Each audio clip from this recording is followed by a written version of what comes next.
Imagine that! The star of The Acolyte, Amandla Stenberg, who made a habit of attacking fans week after week after week, not only had her show canceled, but now she's being canceled, and by the people she believed to be allies.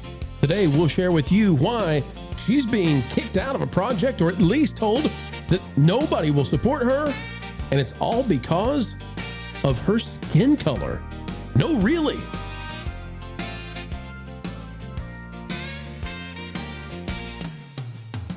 Folks, sometimes the world can be a harsh place, and we are here to help the Hollywood celebrities understand what they face and move to the right side, at least the middle, where the money is made and sensibility can be found. But folks, we take it upon ourselves that we were unsuccessful in saving Amandla Stenberg. Rationality, we were trying to evangelize to her, but we have failed, and now the star of The Acolyte is being canceled by her dear friends because she's not dark enough. Oh my God. I can't believe I'm saying these things, folks. It's just too mean. It's just too debasing. It's not human, I tell you, to judge people for these sorts of things. You click the like button, though, and we've got the story right now. Do you remember our very friendly fan, Amandla Stenberg? She's the Acolyte girl. You remember her? So kind, so nice. Not really. That Park Place is covering this. Marvin, Montenaro, the author. Children of Blood and Bone author. Tomi Adeyemi. Adeyemi? What do I say that, Marv? I know how to write it. I don't know how to say it. I've been saying Adeyemi. Right. Adeyemi. Blast film adaptation in blocks. Star Amandla Stenberg. Now, we're going to get to how this happened, but basically it's Rossism. Just flat out Rossism. And folks, first, I just need to remind you who this woman is. This is the woman who was in The Acolyte.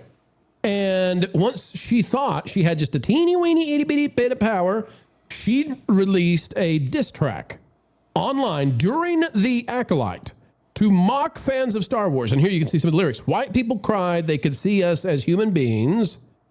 Trevor asked what I want the people to know. If they could take one thing, what would it be? They splice lines, make hate they recognize, make it look like the same propaganda they spew, because they conflate our pain with violence. Yes, all the pain that you've suffered in your life of wealth and privilege, Amandla. Right, now, but Amandla released this to mock people who didn't like The Acolyte. During The Acolyte, she releases her own music video, and then I knew what she was going to do, so I didn't follow this. But a lot of YouTubers played this as part of the news. She had already copyrighted it, and she had already got it set up for all of those YouTubers to get hit with strikes. So she literally was also taking that as a what would you say, an offensive weapon against content creators. She said set a trap. Yeah. Stephanie at My Nerdy Home wants us to remember who Amandla is. And then I'm going to show you just how bad things are for her, because she's being eaten now alive by the same people that she wants to be just like. But here she is. Here's a little bit of Amandla.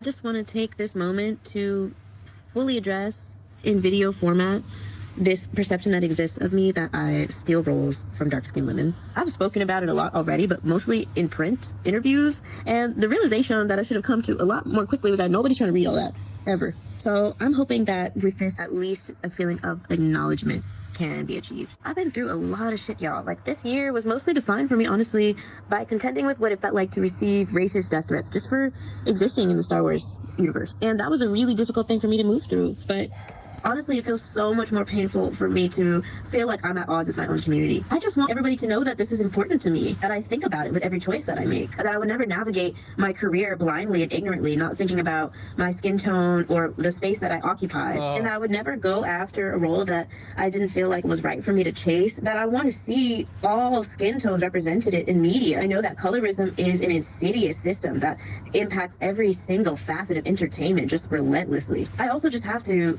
let go at the end of the day of people knowing what my intention is or who I am. But all right, that's all I can handle of it. So essentially, and I'm going to say this, okay, but I want everybody to understand, I'm not saying this. I'm telling you what's happening here. She is being criticized for not being black enough. Yeah. By black people. There is so the same people that she has pandered to, the same audience that she's pandered to with The Acolyte, turned on her with this because they said she's biracial and light-skinned, so she wasn't black enough to be this character in this book.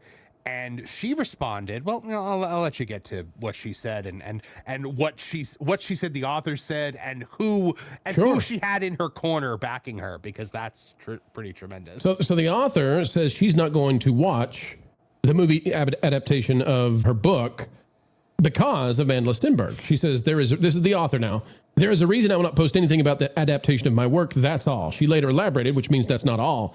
She said, and lastly, which by the way means and not all. Someone asked, I have not seen the film and I will not watch it. It's been painful holding this back from you all. And I'm sorry if any of you thought I didn't care about us. Who's us, folks? More blacker people. More blacker people than Amandla. She says more than glitter. Marv, give us a run through of what all this is about with the with essentially, the she's saying if you want to support me, you could buy the book. Don't support me by watching the movie. I have nothing to do with this movie anymore. Now, mind you, this is a movie that she co-wrote and was executive producer on. Now, there was a situation where when all of this started happening with Amandla, she defended the casting by saying that this author specifically said that she was that the book was written because of Amandla Stenberg.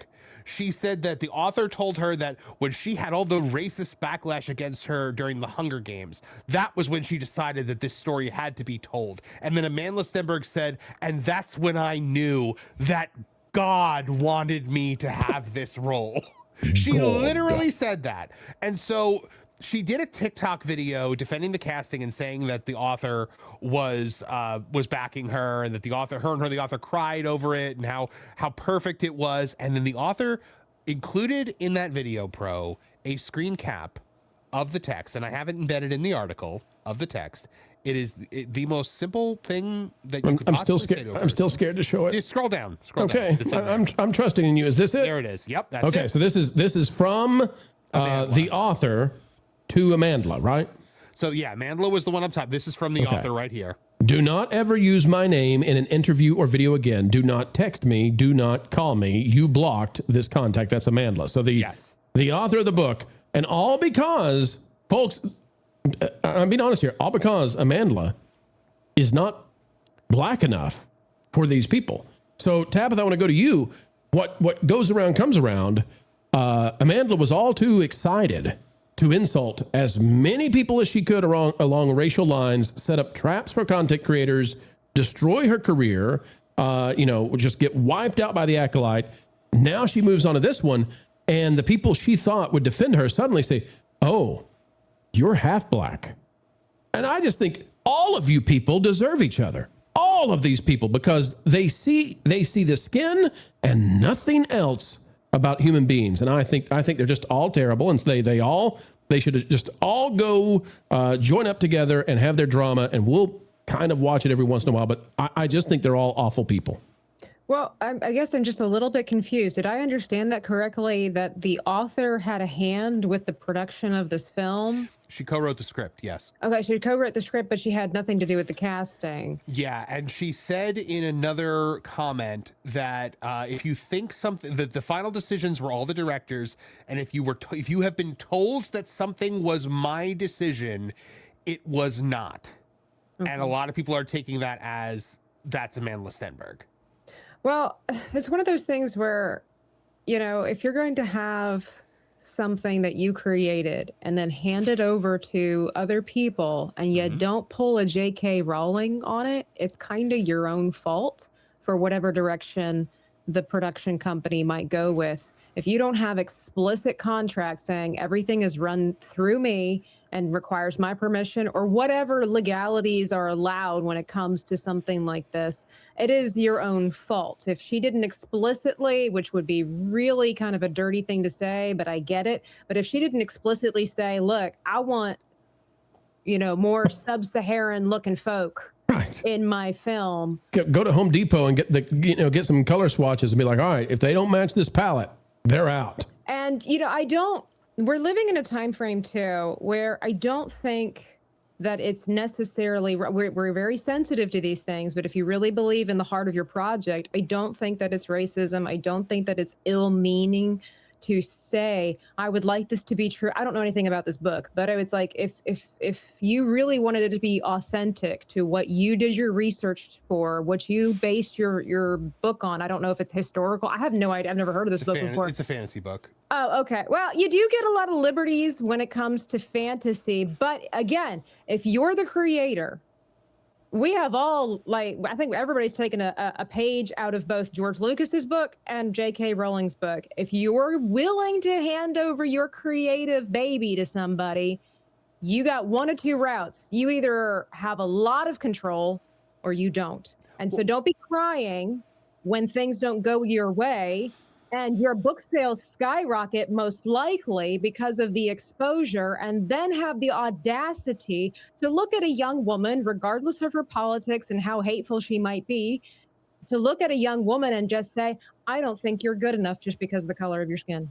I don't think you're dark enough. That's the message. So the thing with that though is that the J.K. Rowling deal is so insanely rare in Hollywood. Like even George R.R. Martin doesn't have veto power on things. But it proves that it's possible. It is possible. It's possible if you're J.K. Rowling and Harry Potter was the biggest thing in the world. She is a forerunner for all of this. And you can't cry, well, you know, women oppression, or it's harder for women, or whatever you want to do. J.K. Rowling got the deed done. And so she is a standard that many people will hold when it comes to their creative projects forever henceforth. The same thing with George Lucas. What to do, what not to do. And I do think it's very, very dirty to, again, all politics aside, to tell a young woman, and in these day and ages when it is constantly preached that young women of color, whether she's half black, whether she's half Puerto Rican, whether she's half whatever, to tell a young woman that you're not good enough because of the color of your skin. It'd be different if you say you're not authentic to the story. Is a lot different, though. I think there could be worded differently as well, but no wonder then you're going to breed a whole nother generation of Amandla, is that how you pronounce her name? Amandla, yeah. You know, you're going to breed a whole bunch of generation of this because now you have, and it kind of goes back full circle historically, and I don't mean to be mean, but it's just the history of the world when there was the outrage against both sides, when there was biracial children coming around, where it's like suddenly they don't belong anymore. This is America. Everybody freaking belongs. So, well, there's two things that pop in my head, and I'd love to hear the panel's thoughts on them.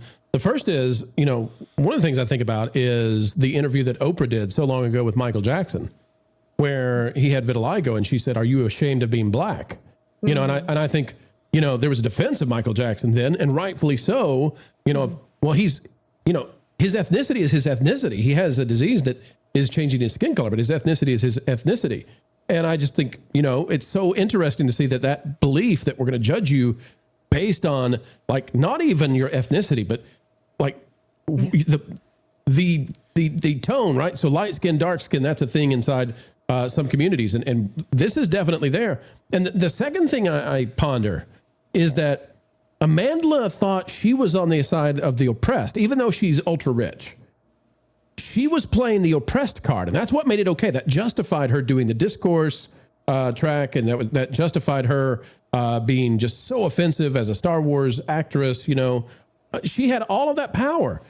And now she's experiencing what it's like for a giant mob of people saying, you're not one of us. You're an oppressor because you're not whatever it means to be completely all the way black. You're an oppressor. And I wonder how these people, you know, how they conceptualize Barack Obama, you know, former President Obama. But I just think this is a very nasty fight from a lot of people who are probably internally very nasty people. So I did want to interject with a small point that I may get wrong because I have not read the books, but I've heard a little bit about them. One of the premises of the book, it was supposed to be exploring colorism through a couple of different angles. One of them was that it is a fantasy book. You have some characters with a certain level of magical ability. They are tied to particular clans. But more than that, there is something of kind of a caste system in the novel where lighter-skinned families have traditionally oppressed the darker-skinned families. I can't believe it. I think her objection here is probably because if the protagonist is lighter skinned, but they're supposed to be the underdog character, that's the premise that the author is making, is that you have miscast the character because she's supposed to be the oppressed, not the oppressor. So That's where that portion of the argument comes from her fantasy universe. Which is why I think that the Amandla's story about how they had this whole conversation and cried together about how the book was based off of her, I think that's a big fat lie, and she expected this woman to just go with it. Yep. Well, sounds like a good place for Amandla to learn, but I don't suspect that she will. She doesn't seem to learn from any of these things, eh? Pro, by the way, this is the movie I was talking about where I said this is going to be the greatest press tour of all time, because this movie has Amandla Stenberg, Viola Davis, and Cynthia Erivo. Oh, the Holy Trinity. This is, there's a part of me that desperately wishes that Lucasfilm had not given this one up, because in my fantasy world, it would have been nice to have seen Kathleen Kennedy continue to be distracted by this movie just to see what would have happened. But oh, right. This was a Lucasfilm thing before it went to Paramount, wasn't it? That's why for a little while, Kathleen was not really involved with Star Wars, and things looked like they were starting to correct. It was when they decided that they were not going to be involved anymore, and they sold it to another studio. Kathleen came back, and we got The Mandalorian Season 3. Mm-hmm. That makes sense. I also just would like to interject that it's like, if she's not dark enough skinned for what the author envisioned, makeup. Sure. I mean, this is not a big... So okay. What you're suggesting is that she pull a Ted Danson. Well, what I'm saying is if they can make Jimmy Jafar Kimmel? Jackson white, they can make her. You want to Carl Malone this, eh? I'm just saying it. Somebody... It's not a Doing hard a Justin fix. Trudeau? Somebody call an RDJ and let's get Tropic Thunder going on. Oy vey. I mean, but she's already got quite a few features. She's beautiful. She could, it's not a difficult situation to navigate outside of. So I feel like there's a little bit more than just the color of the skin. She's light skinned. Tabitha, that's it. She's condemned. Andy, the other thing too is this is coming from the same crowd that when Snow White isn't white, when Captain America gets race swapped, like when all of this stuff happens, they celebrate it every single step of the way. And that probably helped confuse Amandla. She didn't understand that this is a world where they eat their own, where there is no grace, where they do not think deeply, they do not care about your feelings, and they are out to oppress given any chance to do so.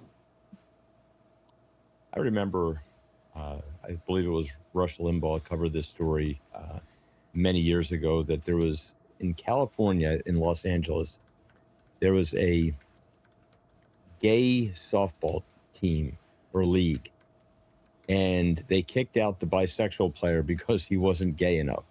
Yeah, it's a huge problem. Yeah. It's, at what point do you at what point does the double standard just become ridiculous? I think for most people, we're kind of over this. I think this thing kind of worked for a little while, where some people were feeling, some kind of racial guilt over some perceived thing. But this film, and I know what's going to happen with this because we've seen it with Captain Marvel, when the men, this film's not made for you, but why aren't you showing up for it? And it's going to be the same thing. This is going to, well, why didn't the mainstream audience show up for this? Well, they must be racist. They must have all this deep-seated resentment. What it really comes down to is the film it's a propaganda piece, and I think the general public is propaganded to their fill. We've had enough propaganda over the last 10, 12 years. I don't know, Andy. I think we get Robin DiAngelo to come in here and referee this. Are you up for that? We're going to have Jello wrestling with it. Yeah, Robin DiAngelo come in there with the White Fragility book and really help them understand, themselves. Great. It's a great plan. We haven't heard from her, by the way, since the Matt Walsh documentary. She's gone into hiding. Hopefully she's okay. Wiz, I'll give you the final thoughts on this one. Couldn't have happened to a better person. Amandla is just a joy, just a tremendous joy. She's brought so much happiness and she's so pleasant a person. I'm shocked that she's still getting work. Rachel Zegler, I thought was, and don't attack me, I'm not gonna forgivable attack you. through the eyes. Oh no, not you, chat. Because chat's not gonna let me say. Can't defend you from them.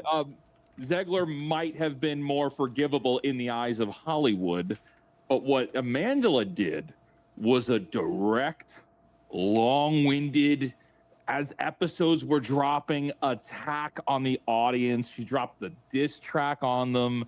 Pre-planned. It was embarrassing. It was a bad look. But like, you know, with Rachel Zegler, she wasn't directly attacking the people, you know? She was, but she wasn't. Like, you can debate that, right? In what she was saying and doing. Amandla, on the other hand, is just straight up telling you you're stupid if you like old Star Wars. I'm surprised she has a job. I'm surprised she can get any kind of work. I mean, good on her, but you're ruining that too. Even Rachel Zegler is gonna get a comeback tour. Even what's her name? Rosalita, Captain Marvel. She's getting a comeback tour. Like, they're redeeming herself, right? But Amandla, man, you're botching this. Casting directors everywhere are standing by, but you're scratching their puzzler is puzzled. Never interrupt your enemy when they're making a mistake. That's right. And the puzzlers are puzzled. But we here, folks, we're unruffling what's happening. Amandla Stenberg canceled by the cancelers to continue on with the Seussian phraseology. And folks, we'll check and see what happens going forward. But Amandla, as Wiz says, just might be done in Hollywood. You know, we've reached the end yet again. But ladies and gentlemen, we've had fun today, have we not? And until the next time we get to do so yet again, be a friend to the channel. Click that like button. Share your thoughts in the dialogue down below. And if you're not yet subscribed, well, we need you right here on Team Pro. Until we meet again, keep learning, keep growing, and as always, keep having fun.